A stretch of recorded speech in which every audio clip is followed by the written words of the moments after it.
अस्सलाम वालेकुम स्टूडेंट्स। बच्चे, हम लोगों ने जो लेक्चर अपना स्टार्ट किया हुआ था that was our Gauss's law, और हम गॉसेस लॉ की डिफरेंट एप्लीकेशंस को पढ़ रहे थे। पहली एप्लीकेशन थी electric field strength inside hollow charge conducting sphere. दूसरी जो आपकी थी that was due to infinite sheet of charge.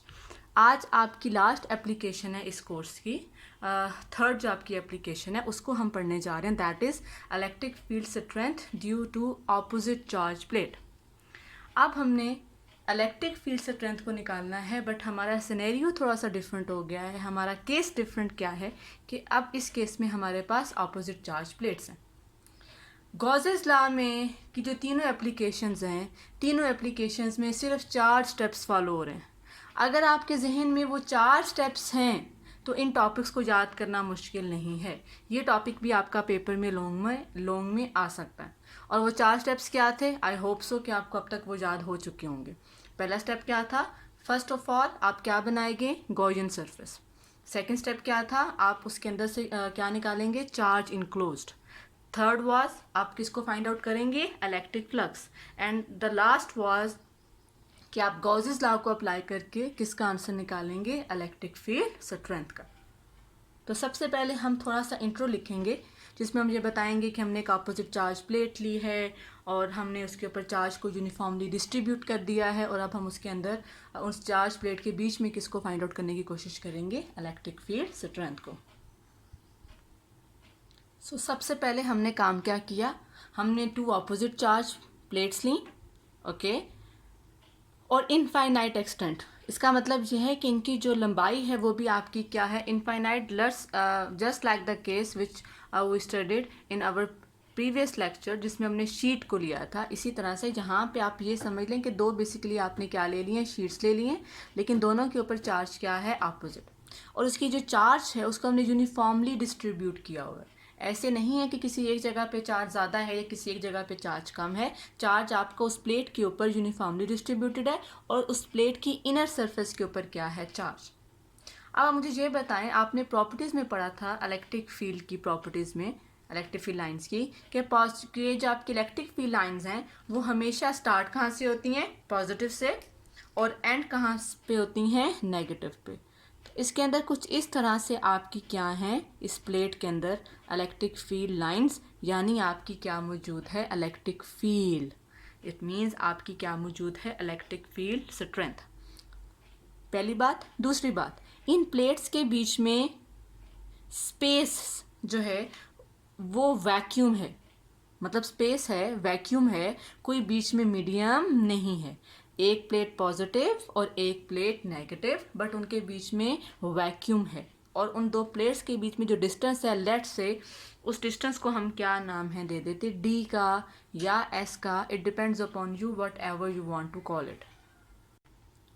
अब जो बातें मैंने आपको पीछे बताई हैं उन्हीं को मैंने अल्फाज में, वर्ड्स में यहाँ पर लिख दिया है कि आपकी जो इलेक्ट्रिक फील्ड लाइंस हैं वो पॉजिटिव चार्ज से स्टार्ट हो रही हैं, नेगेटिव चार्ज पे एंड हो रही हैं, प्लेट्स के बीच में वैक्यूम है।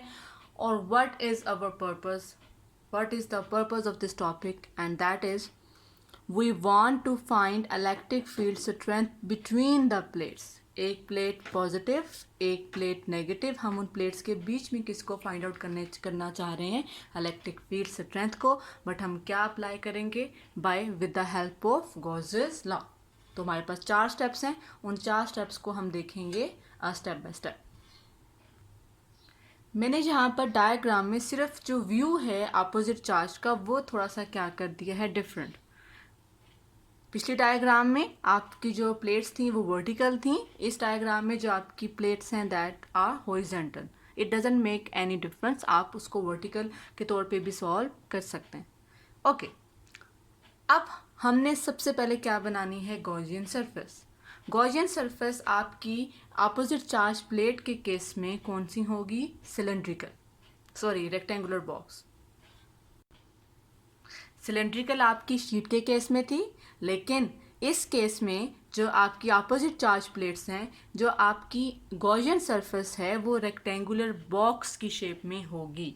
वो क्यों रेक्टेंगुलर बॉक्स की शेप में होगी, कैसे होगी, इसका आंसर मैं आपको प्रीवियस लेक्चर में दे चुकी हूँ। कुछ सिमेट्रीज को हमने ध्यान में रखना होता है, बट उसके लिए हमें एक अलग से लेक्चर चाहिए होगा कि how to choose a Gaussian surface.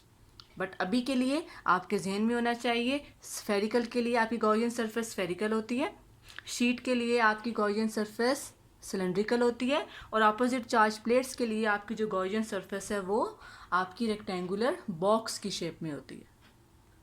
अब इस डायग्राम में अगर आप देखें तो ये वो वाइट पॉइंट P है जो कि बिटवीन द प्लेट्स है, जहाँ पर हमने किसको फाइंड आउट करना है, इलेक्ट्रिक फील्ड स्ट्रेंथ को। अब हमने गॉसियन सरफेस बनाई है एक रेक्टेंगुलर शेप की, और वो उस पॉइंट पर से पास कर रही है जिस पॉइंट पर हमने किसको फाइंड आउट करना है, इलेक्ट्रिक फील्ड स्ट्रेंथ को।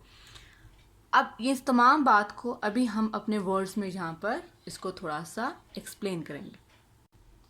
सो जो हमारे पास गॉसियन सरफेस है, जो उसकी अपर सरफेस है वो आपकी कहाँ से पास कर रही है, प्लेट में से पास कर रही है, और जो आपकी लोअर सरफेस है वो कहाँ पर है, वो बिटवीन द प्लेट्स है, पहला पॉइंट। और दूसरा पॉइंट क्या है कि लोअर सरफेस उस पॉइंट पर से पास कर रही है जिस पॉइंट पर हमने किसको फाइंड आउट करना है, इलेक्ट्रिक फील्ड स्ट्रेंथ को। तो हम बात पे हम यहाँ पर ये बात और भी ऐड कर सकते हैं, एंड इट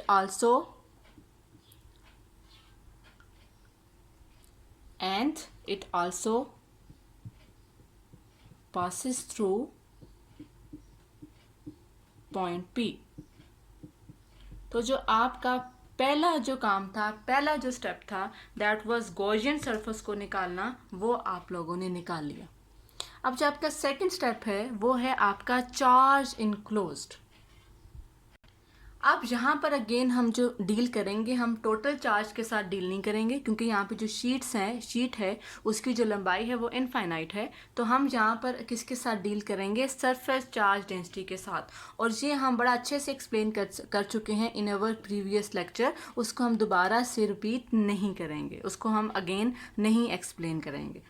तो अब अगर हम जहाँ पर निकालने जा रहे हैं चार्ज इनक्लोज, तो इधर भी हम वही स्टेप्स यूज़ करेंगे जो कि हमने लास्ट टॉपिक में किए थे। Let sigma be the surface charge density.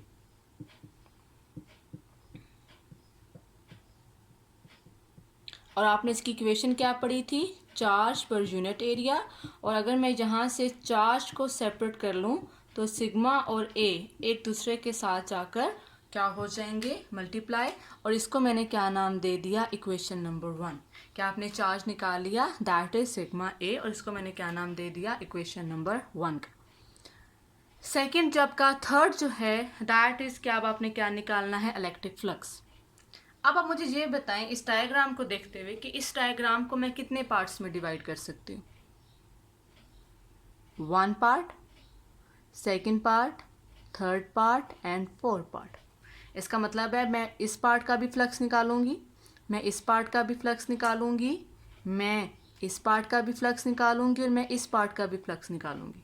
तो टोटल फ्लक्स मेरे पास कैसे आएगा कि मैं इन तमाम फ्लक्स को क्या कर दूंगी, ऐड, फ्लक्स आ जाएगा। फिर मैं एंड पे क्या लगाऊंगी, गॉसेस लॉ, और मैं किसका आंसर निकाल लूँगी, इलेक्ट्रिक फील्ड स्ट्रेंथ का। तो जो आपकी थर्ड हेडिंग है that is electric flux. So what I did, हमने इस पूरी गॉसियन सरफेस को 4 पार्ट्स में क्या कर लिया, डिवाइड।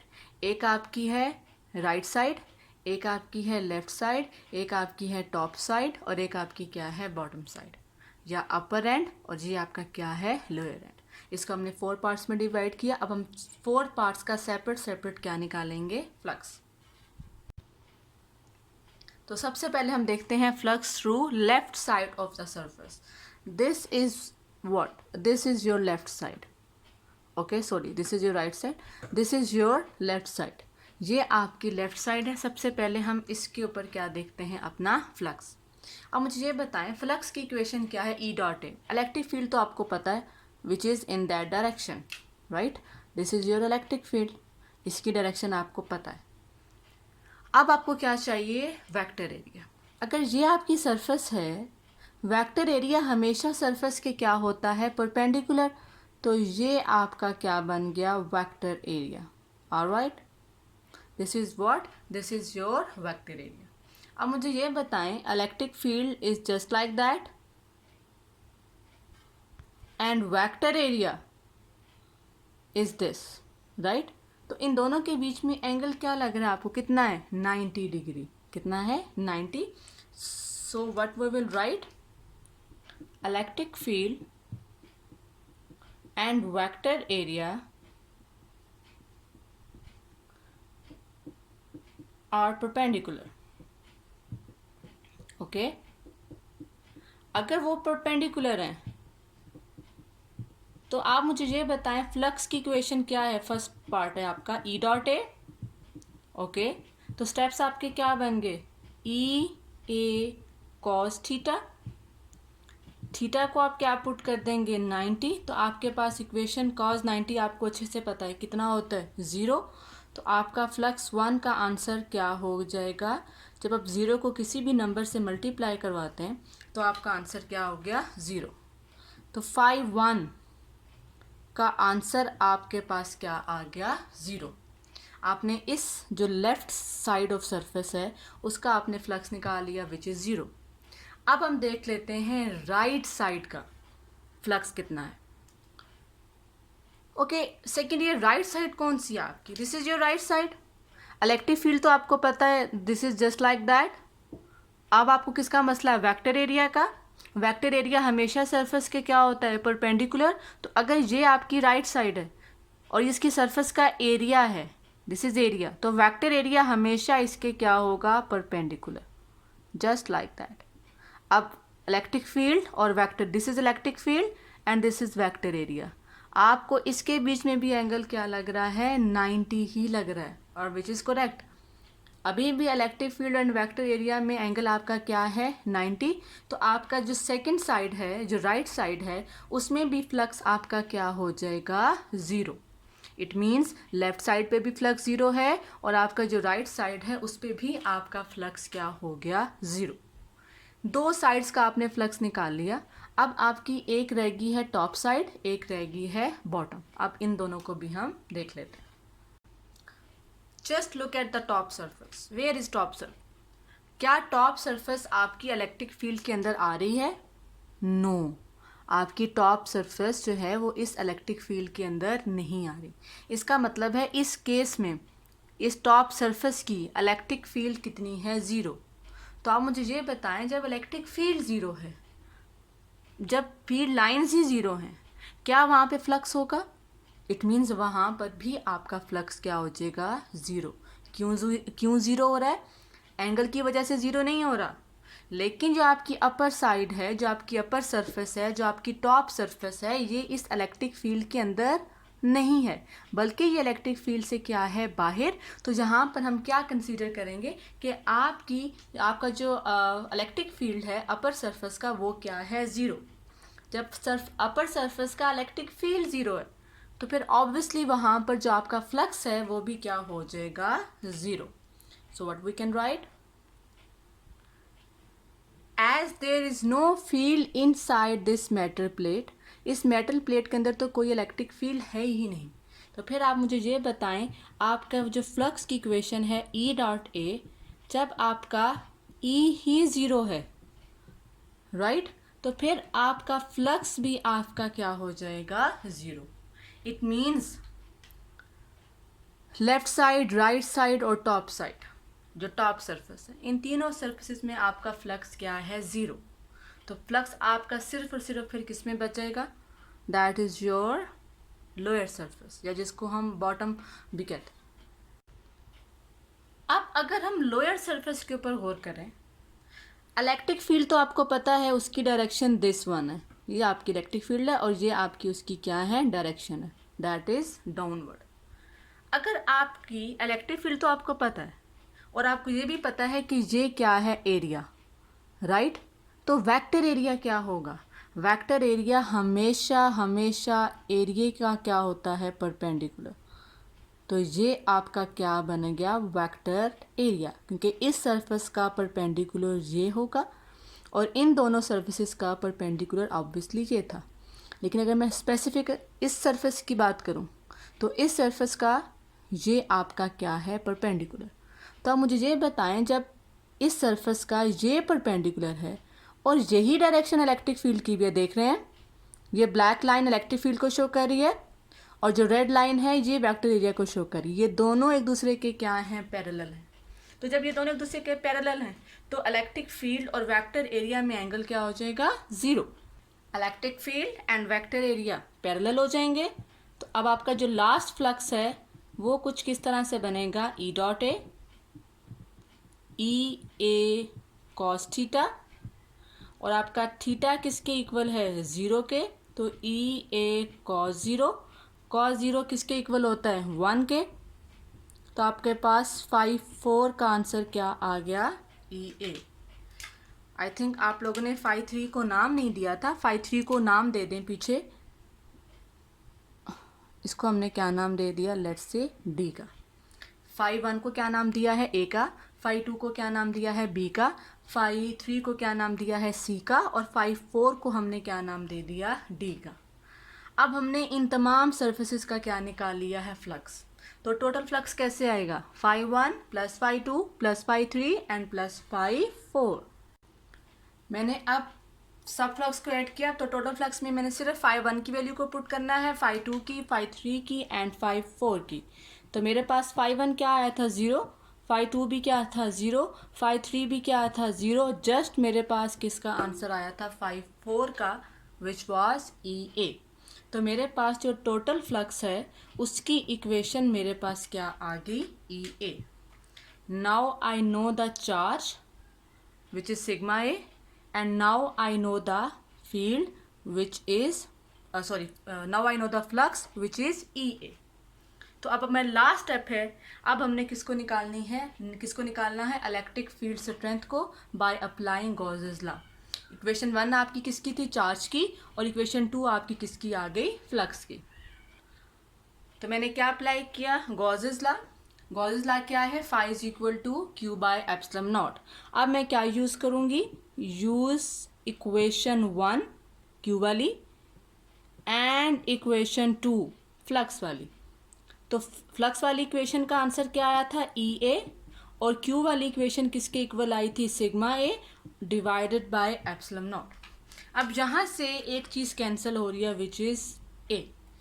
एरिया आपका कैंसिल हो गया, तो आपके पास फिर इलेक्ट्रिक फील्ड का फाइनल आंसर क्या आया, σ/ε0। क्या आंसर आया, σ/ε0। Inside the opposite charge plates आपकी इलेक्ट्रिक फील्ड ये है। आपको नहीं लग रहा कि जो आपका शीट का आंसर और ऑपोजिट चार्ज प्लेट्स का आंसर मिलता जुलता है? फ़र्क सिर्फ क्या है कि आपका शीट में यहाँ पर 2 है और इधर आपका यहाँ पर 2 नहीं है। अब ये भी इक्वेशन वो ही शो कर रही है कि ये आपका डिस्टेंस के ऊपर डिपेंड नहीं करता, बिकॉज आपकी शीट्स क्या हैं, इनफाइनाइट है।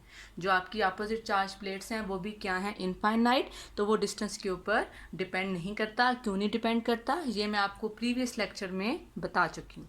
और अगर मैं इसकी वेक्टर फॉर्म निकालना चाहूँ तो वो आपके पास क्या थी, simple.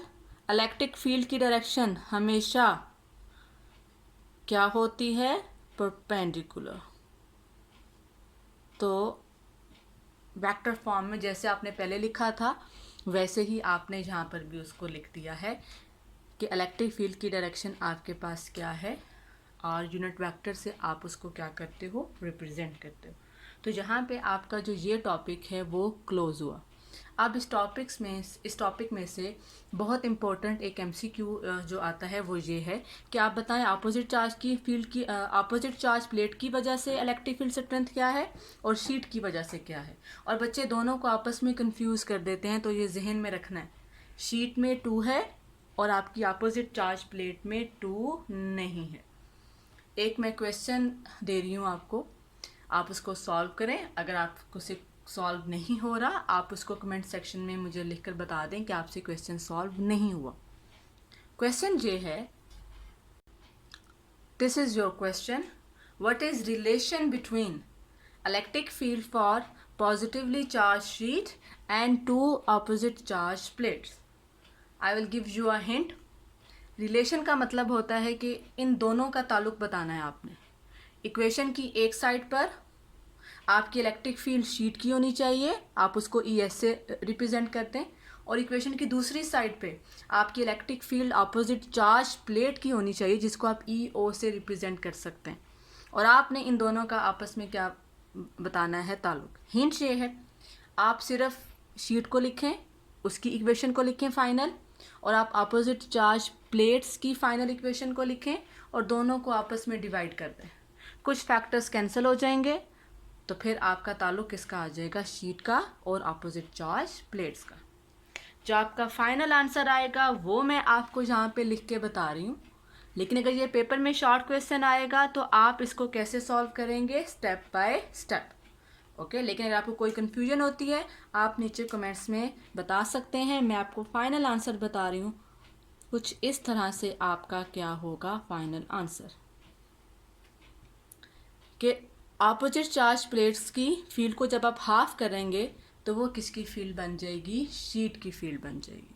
Okay, so next lecture में हम एक न्यू कंसेप्ट पढ़ेंगे, that would be electric potential. तो वो हम नेक्स्ट